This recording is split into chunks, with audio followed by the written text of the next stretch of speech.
position. Rise up, make that decision. God will provide all your needs. He wants you to succeed. Have faith of a mustard seed. Get up on your feet. Rise up. Welcome to another segment of the Drexel Seymour Show. It's a pleasure, as usual, to be in your company. Today we have a very interesting topic today, and before I go into that topic, I just want to say that I believe that anyone that lives in the Caribbean, surrounded by water, should learn how to swim. Now, I grew up on an island in Turks and Caicos, a very small island, for those of you watching. It's probably one of the smallest islands in Turks and Caicos, and I didn't know how to swim. I'm probably one of the few people in Turks and Caicos that probably didn't know to swim. I never really went out. It was home and school, and then to my neighbor, Mrs. Annie Brooks, watching TV, wrestling, and soap operas. That was a very long time ago. And so I never knew how to swim. And believe it or not, one of my greatest fears is the water. So you won't find me in the water because I fear that something's going to happen to me. But what I did do, when I went to college in 1986, we were required to take, extracurricular activities. So I enrolled in a swimming class. So I did that for one semester. And that was a milestone for me, actually. I was able to, to swim. But then I returned home, and for years I never in the water. I forgot. I didn't know what to do. And I made my vow that, our kids will learn how to swim. So I enrolled them into a swimming program. And I decided to enroll in the swimming program again. And so I learned how to swim again as an adult a couple of years ago. And I think I think swimming should be mandatory in the schools. I know we might not have the facilities as yet, but I think swimming, if you're living anywhere, particularly surrounded by water, you should learn how to swim. You can save your life. You can save a life like that. And so you won't find me in the beach. If you'll see me at the beach, I'll just be on the sandy part or shallow water. Oh, I'm telling you guys my weakness. But anyway, the point I'm trying to say is that swimming could be a matter of death in life for some people. And we need to enjoy the beautiful water. Look at all the water we have here. Look at all the nice beaches. People come in for this. And we need to enjoy what we have. And today I have, as my guest, a young man, 13 years old, Jayden Davis, who represented the Turks and Caicos Islands in CARIFTA. And for those of you who are watching, CARIFTA is a Caribbean gaming event that takes place on an annual basis. That's like how you have the Olympics. But it's every 4 years, I think, Olympics. But CARIFTA is every year. And we have different countries participating in different sports. And for the first time, the Turks and Caicos Islands have, at least to my knowledge, the first time the Turks and Caicos Islands have won medals in the swimming category. And we not only won one medal, we won 4 medals. And by one person, Jayden. Jayden won 2 golds. Jayden has 2 golds and 2 silver medals. And so today we want to sit down with Jayden, have a discussion with Jayden to encourage you out there, the parents and the children, that anything is possible. And so I want to take this opportunity to welcome you, Jayden, to the Drexel Seymour Show. Thank you. Feel free, Jayden. Don't be too shy. I want to also say congratulations, Jayden. Thank you. All right. So Jayden, tell us about your swimming career. How long have you been swimming now? Well, I've been swimming from 2017, but that was learn to swim. And then recently I moved into competitive swimming, where I went off to different countries and I swam, which was in 2020. So that would make 2 years of competitive swimming. And yeah. That's good. And so in preparation for the CARIFTA, how often did you train? So I train 2 days, twice a day. Twice a day. Okay. In the morning and in the afternoon. And then I did some land training, which was in the afternoon as well. And then on Saturdays, I would go in the morning. So it was Monday morning, Monday afternoon, Tuesday afternoon, Wednesday morning and afternoon, Thursday afternoon, Friday morning and afternoon, and Saturday morning. And then Sunday would be a rest day for me. So basically, you train every day. You basically train 6 days a week, Yes. basically. Yes. So the point is, anyway, that you know you win those medals, but you won it because of hard work. You train. Yes. It's not something that happened overnight. Excuse me. You train consistently, and you also train very hard. So tell us about the 4 medals that you won at the CARIFTA. What were they? What categories were they in? I did 50 and 100 meter fly and 50 and 100 meter freestyle. 100 meter is 2 laps of the pool and 50 is 1 lap. So which ones you got the gold? In 50 meter freestyle and 100 meter butterfly, I got the gold. And then 50 meter butterfly and 100 meter freestyle, I got the silver.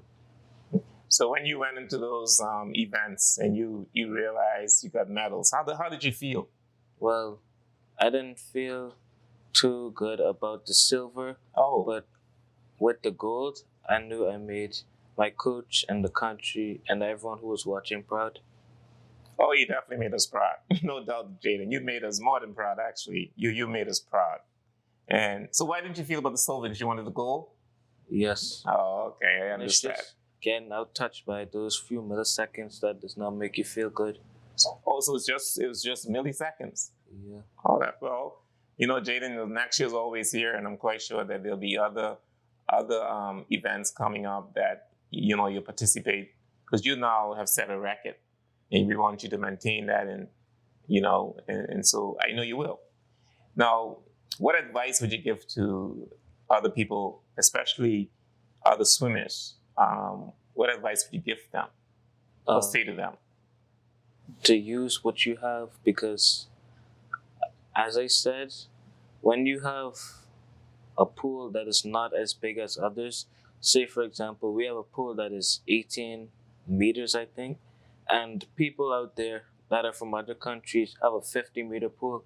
But although we do not have a pool as big or as deep as their pool, we still use what we have and do not make up excuses for that.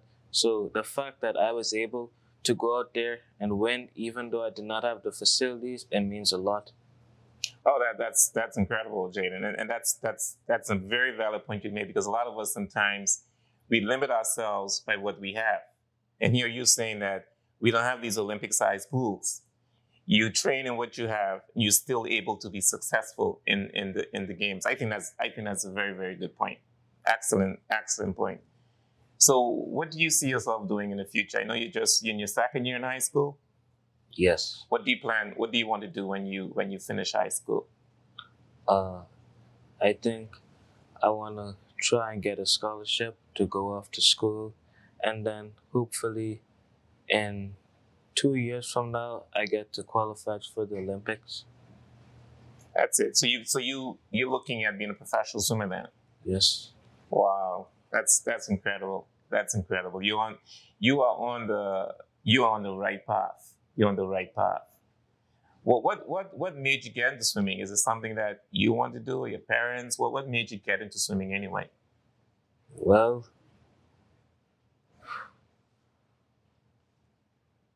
I just remember one day I went to the pool and I just saw a lot of people swimming fast, and I was just inspired to be like that one day, even though at first it was discouraging because, I was always coming last in the pool. But then from that day forward, I had to tell myself I would keep going and don't stop at no matter what. And that's how I ended up where I am right now. Wow, you persevere, keep going, and don't stop. I like that. I like that, Jayden. Jayden, do you have anything else you want to share? Because I'd like to meet with your parents as well. Do you have anything else you want to say? Just keep working hard at what you're doing and do not give up. Excellent advice. Excellent advice. Thank you, Jayden. I appreciate you being here, and congratulations again. Thank you. And we're looking forward to more great stories from you. Thank you. Well, we just finished a short conversation with Jayden, and I thought it'd be fitting, that we cannot end this interview without interviewing his parents, Mrs. and Mrs. Davis, who I know are very proud of the accomplishments of their son. I know I'm proud, and that's not even my son. He represented Turks and Caicos. That's good enough for me. Even if he didn't represent Turks and Caicos, I'm proud. And so, with that said, I want to take this opportunity to also welcome Mr. and Mrs. David to the show. Thank you. Thank you. How do you feel? How do you feel? I'm excited. I don't even know if I can find the words because on the night of the first race, I think I slept maybe 2 hours because there was so much emotions going on. Oh, you're anxious too. Yeah. So I think I'm still living that hype. Anyway, we want to congratulate you. Thank you. On the success of Jayden. When he left Turks and Caicos to participate in Barbados, did you feel that he was going to bring a medal? Did you have a feeling? I think yes, because what happened, they released the psych sheet. So the psych sheet gave us a snapshot of where he would have been. And that psych sheet showed us that he was, in some of those races, in the top 5. Okay. So, and we know that he's a winner. So we knew that he was going out. And even though we saw the times, we knew that he would have given his best. So before he left, I did this this medal ceremony. I was like, come here. Oh, I like it. I like it. I'm like, okay, we're gonna participate. And I had my youngest son, holding the medals, and I'm like, come, Jayden, first runner-up, 100 fly, Jayden. Oh, you spoke that. You spoke that into existence. Yes. I'm like, come here, boy. I'm speaking this into existence, and he stood there and he accepted the medals. I love it. Yeah. So we were excited. I love it. And I know Jayden said he practiced every day. How did that work with his, I know you got school until probably 2:30, 3 o'clock. How did it, was it a balance? How was it affect his studies, or he's able to balance? Well, we had to find a balance. Okay. Right? So there were days that, like a Wednesday and Thursday, we know those days they aren't swimming in the afternoons, but they're track practices. So we had to find a balance and say, okay, when you come home, here's what you have to do. Okay. You have to review, you have to read, because we need to keep, even though you're advancing in athletics, we have to make sure that you keep that same standard in academics. Got it. Did you pressure? I know sometimes parents pressure their children. Was he under a lot of pressure? No, we try not to do that. That's awesome. Yeah, we try to create the environment where there's school, there's play, there's athletics. So, no. That's we awesome. try to give him room to watch what he wants to watch and play his game. So. That is great. Yeah. Well, Mr. Davis, I want to hear from you. I mean, congratulations again. Thank you. Because I've known you for years.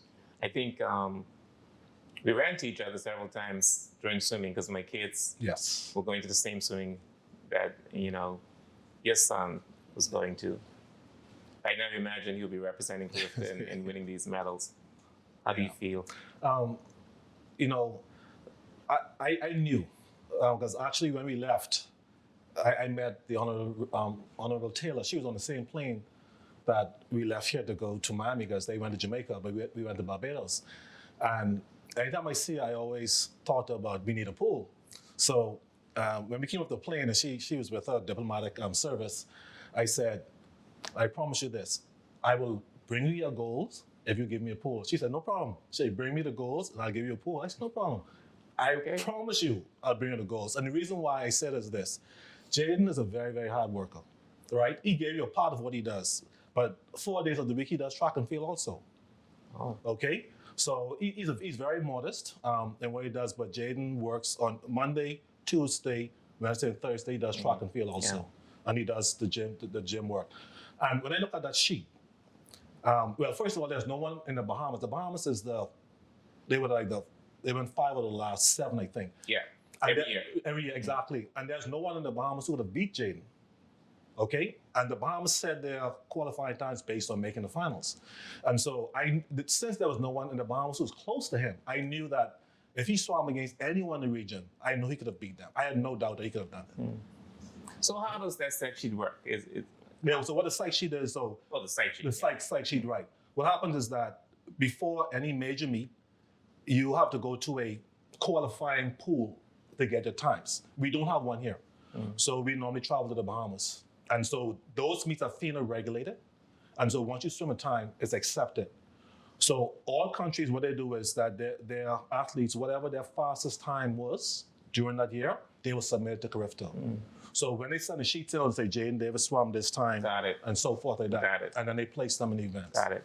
Now, Jayden mentioned too that, I love Jayden. He mentioned that we should use what we have.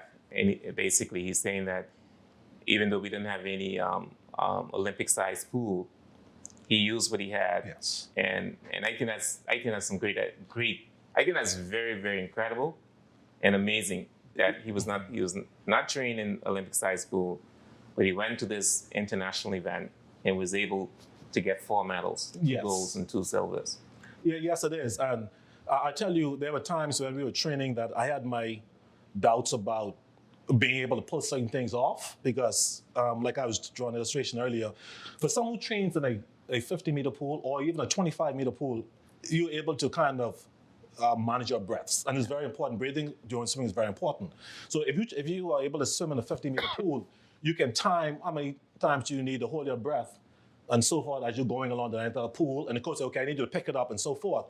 That's kind of easy to do. But when you're in an 18-meter pool, an 18-meter pool is roughly about 3 times back and forth to one length of a regulation pool. So it's very challenging, but at the same time, what it showed is that if we do have a regulation pool, being a 25-meter or 50-meter pool, I don't think there's anyone in the region who'll be able to swim with us if we were to get that.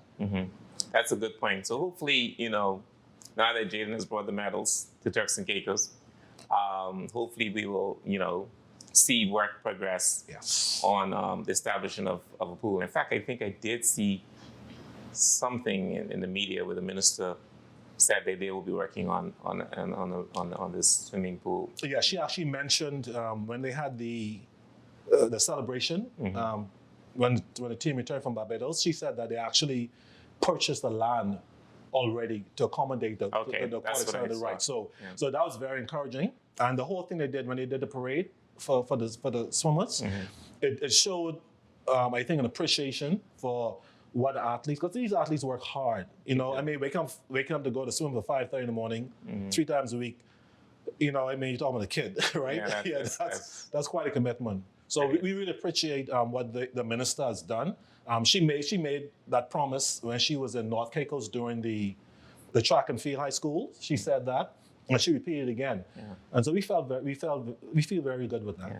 I also want to say too that I'm proud. Even though Jayden wasn't born in Turks and Caicos, he's been living here for years. He represented us in sports, bringing us together. And I'm really proud that he represented Turks and Caicos. Well, I'll tell you this. Well, like everybody knows, we're originally from the Bahamas. So he also has a Turks and Caicos, a Bahamian passport. But here's the thing. Jayden, we came here when Jayden was 8 months. Really? Yes. This is home. Right, this is home. So he spent a total of about 4 months because he was born in the U.S. and us coming here is quite a story. I can't tell it right now. It's quite a story because I know it's accident or Providence, whatever. Yeah. But when we came here, we stopped off in Nassau. He was there for 3 months, and then we came here. So he learned to walk in Turks and Caicos. This is home. Yeah, he learned to walk in Tika's sister, Stacy and Keith Cox. He learned to walk in their home, and he has been on this island. So for him to represent any other country, it would have been to me a betrayal of what the island has done for us. So this is his home. I love it. I love it. I love it. Yeah. And on the night that he won the 50-meter... Is that the first medal? No, the 50-meter freestyle. He was supposed to swim the 100 breaststroke. So he asked his coach if he can sit out and scratch him from that event because he doesn't want to come back to Turks and Caicos with 1 gold medal and 2 silvers. Oh, okay. Yeah. So Yeah. when he swam that race, his goal was to win the gold Yeah, medal. I could see that. Yeah. During the interview, because he says he was disappointed that he got the silver medal. It was just a little milliseconds. Yeah. Yes. And he was disappointed in that. But Yes. to me, that's still great. 2 silvers. Oh no, golds. no, it's But I great. understand. He wanted to be. Oh, yeah. He wanted to get gold. You don't all like to gold. lose. You don't like to lose. And nothing wrong with that. No, There's no, nothing no. wrong with that. Then I love it. But I tell you what was really, really great. The first night when he won the 100-meter butterfly, and when you see him went up there and they raised that flag at Turks and Caicos, and you heard the national anthem, it was quite a moment. Yeah, it's a proud it's one thing hearing it at home, but Yeah. when you hear it somewhere else, Yeah. it's a proud moment. You're absolutely right. Yeah, You're it's a proud absolutely moment. right. Yeah. So what is next for Jayden said he wants to be a professional swimmer. He said that I think it was last year or year before he was inquiring about qualifying for Olympics in 2024. So with that in mind, I think that's what he's working towards. But there's another meet that's coming up, and it's bigger than CARIFTA. It's CCCAN. CC can. Yeah. And that's in Barbados again Okay. in July. But that one includes now Latin America Okay. and the Caribbean. Okay. So he's looking forward to that now. Well, I'm looking forward to it as well. Me too. I get excited when I see Turks and Caicos, being represented worldwide. Because sometimes people look at us, there's a little dot on the map. They look at us being very insignificant. Yes. But the fact that we're from the small island and we're making headlines On the world in a stage. positive way.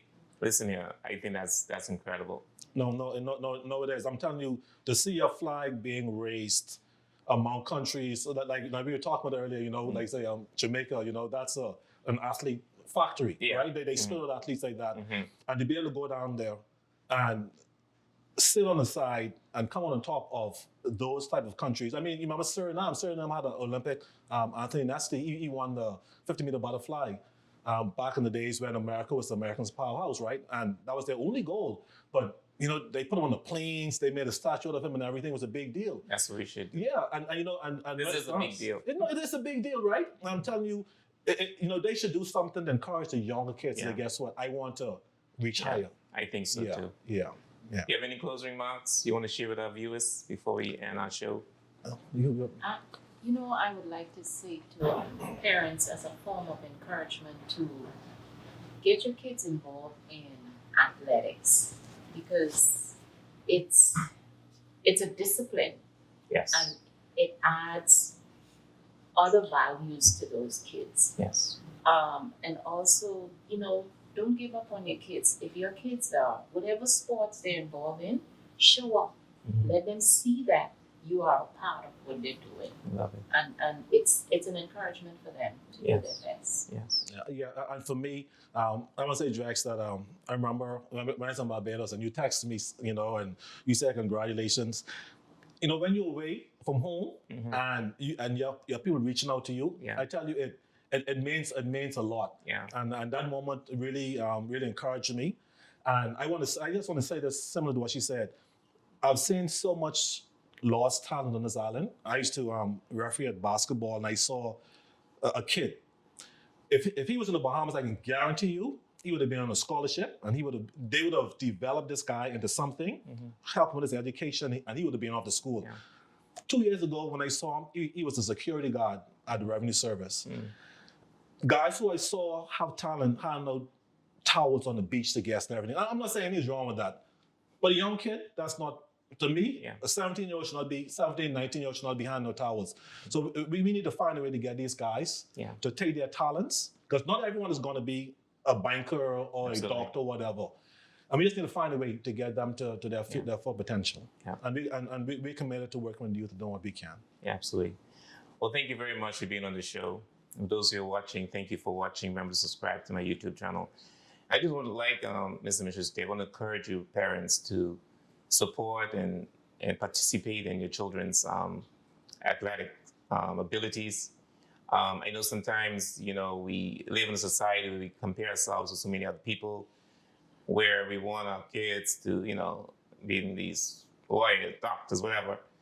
But, the greatest thing in anybody's life is to do what they enjoy.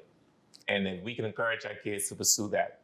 And Mr. Davis mentioned we need to cultivate, invest more in our talent here, in our young people. We have a lot of talent that's being wasted, a lot of talent being lost. Yeah. And I'm hoping after this video that the government is encouraged. I hope that the private sector is encouraged, that they will, because we need sponsorship. The government cannot do it by themselves. And I hope that parents are encouraged. How many people out there are doing so well? I mean, putting their countries on the map just through sports, just through music. And we could do it here in the Turks and Caicos Islands. And as I said at the beginning, is if there's one thing that brings us together, we've seen it, is sports. Yes. And if we can have these young people and develop their skills, it will bring us together as a people. And that's what we lack. We're so divided. We're divided with so many different things. Yeah. But if we can invest in the sports arena of our people here, that is one step in bringing us close together. So thank you for watching. Remember to rise up and take your position.